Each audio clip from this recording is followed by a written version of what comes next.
দুনিয়ার পিছে ঘুরতে ঘুরতে টাকা টাকা টাকা টাকা, খালি টাকা টাকা টাকা টাকা টাকা করতে করতে দুনিয়া থেকে বিদায় হয়ে গেল। ওই লোকটা যখন দুনিয়া থেকে বিদায় হয়ে গেল, আমার বন্ধুরা তাকে জানাজা পড়াইয়া, তাকে কাফনে কাফন পরাইয়া যখন কবরে নামায় দিল, আমার বন্ধুরা কিছুক্ষণ পর তার ছেলে ডাকবে, কই ও আমার গ্রামের লোকজনেরা, আমার বাপের কবরের মধ্যে আমার 1000 টাকার একটা চেক পড়িয়া গেছে। আমার বন্ধুরা ওই ছেলেটা ডাকতে কয়, একটু আগেই তো কবর দিয়ে আসলাম, টাকাটা নষ্ট করে লাভ কি, টাকাটা উঠে নিয়ে আসি। সাথের মুরব্বীদেরকে নিয়ে, ওলামায়ে কেরামদেরকে নিয়ে যখন কবর খনন করলো, কবর খনন করার পরে হঠাৎ দেখতেছে উপর থেকে ধোঁয়া উঠতে শুরু হইল, উপর থেকে নিচ থেকে ধোঁয়া উঠা শুরু হইল। মনে করলো যে না, কোথাও মনে হয় আগুন লাগছে, এই মনে করিয়া কবর যখন আরো খনন করা শুরু করলো, আমার যুবক বন্ধু কবর খনন করিয়া দেখে, এ ভাই, কবরে আর কোন মানুষ নাই, কবর পুরাটা শুয়োরের রূপ ধরিয়া পড়ে রয়েছে, তার জিহ্বাটা টাইনা লাভির মধ্যে ঝুলাইয়া ফেলাইছে। আমার যুবক বন্ধু তার জিহ্বাটা টাইনা লাভির মধ্যে ঝুলাইয়া ফেলাইছে। এই দৃশ্য দেখার পর ওই এলাকার লোকজনেরা, বাজানরা আমার, ওই এলাকার একজন মুরব্বী, এইটা হচ্ছে চরমনের আমার বন্ধু ফজলুল করিম রহমাতুল্লাহ আলাইহির তুলা নিয়ে আসছিল। আমার ভাইরা, উনি বলতেছেন, ভাই সাহেব, আমি এই দৃশ্য দেখার পরে আমার 10-15 দিন খানায় আমি মুখে দিতে পারি নাই। এ যুবক বন্ধু, আজকে কোন দুনিয়ার প্রেমে পড়লা? এই টাকাই তোমাকে রক্ষা করতে পারবে না, বাড়ি তোমার রক্ষা করতে পারবে না, গাড়ি তোমার রক্ষা করতে পারবে না। এ যুবক বন্ধু, তুমি তো, আমার রাসূল বলেছেন, আমার রাসূল কোনোদিনও বলেন নাই যে আমার সুন্নতের মধ্যে আঘাত দিলে আমার কলিজায় আঘাত লাগবে, কিন্তু আমার রাসূল বলেছেন দাড়ি আমার হচ্ছে প্রিয় জিনিস, এই দাড়ির মধ্যে কেউ যদি আঘাত দাও, এই দাড়ির মধ্যে কেউ যদি পুষ ঠেকাও, তাহলে আমি নবীর কলিজার মধ্যে তোমরা পুষ ঠেকাইলা। এ মুসলমান যুবক বন্ধু, আজকে প্রেমিকার জন্য, বিবির জন্য, আজকে প্রেমিকার জন্য, বিবির জন্য, বন্ধু বান্ধবের জন্য তুমি তোমার দাড়ি কাটিয়ে ফেলাইয়া দাও।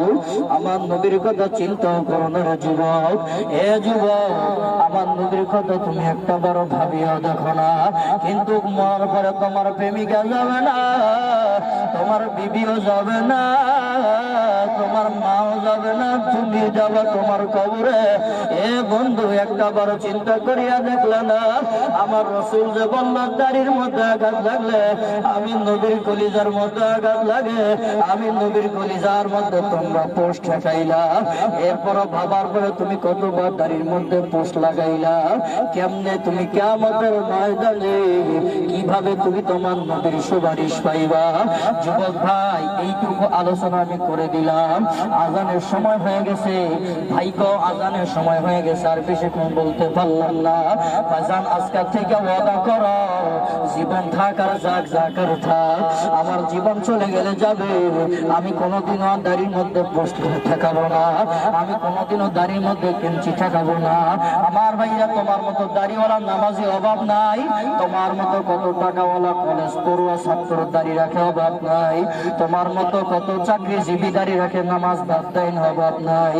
তুমি কেন পারো না? তুমি কেন পারো না? বোঝা গেল তোমার কপাল খারাপ। এ বন্ধু, আজকে আমার মোবাইল নামক, ফেসবুক নামক গজবে হইয়া গেছে। আমার ভাইরা, সারা রাত জাগিয়া 3টার সময় ঘুমায়া যাও, কারণ ওই 3টার সময় আমার মাওলা প্রথম আসমানে আসিয়া তোমাকে আমাকে ডাকে আর বলে, বান্দা আয় আয়, গুনাহ করছো, আমি মাওলার কাছে মাফ চাই। বান্দা কি লাগবে বল, এ বান্দা তোর কি দরকার বল, আমি আল্লাহর কাছে বল। কে তোর কষ্ট দিছে, আমি মাওলার কাছে বল।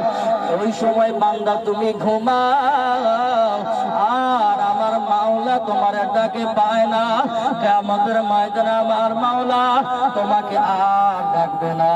তুমি দুনিয়ার জমিনে আমার আল্লাহ বললেন, বান্দা তুমি আমাকে ডাক দিতে দেরি করবা, আমি আল্লাহ তোমার ডাকে সাড়া দিতে দেরি করব না।